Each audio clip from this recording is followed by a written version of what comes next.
If you are looking for your personal calling, a convenient way to stay cool in the foreign environment, this item is for you guys. Hello everyone, another product to you back.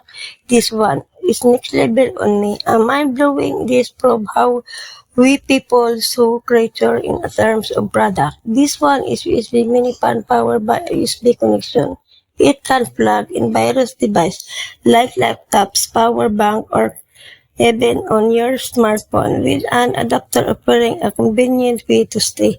Call it so portable, guys, making it an ideal for traveling, providing a personal cooling solution while we're on outside or while exploring. It's offer a flexibility because it's comfortable with virus as an enable device at a portable size. It brings you a right amount of breeze. That's called your summer table fan for home. It has a metal mist cover with zinc design. It was character of strong pressure resistant. The stand of this mini fan is sturdy and there are rubber feet that are adjustable. The blades are aluminum and the structure surrounding it is metal mini floor pan. This item, guys, can be put in table or it. The wall even in office board due to the adjustable stand so that it won't take up this space. It's worth to buy. Guys, you can get this one on AliExpress on super affordable price.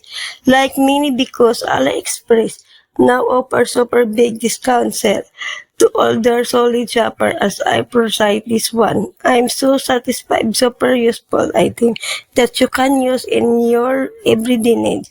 If you're interested, guys, you better check.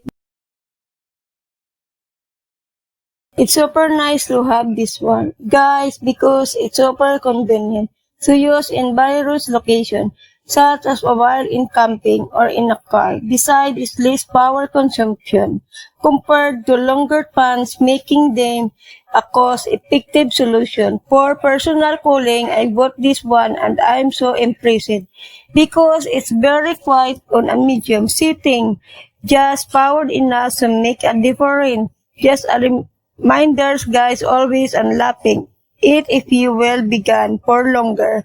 This pan have small motors just to be safe. That's all, guys. Thank you.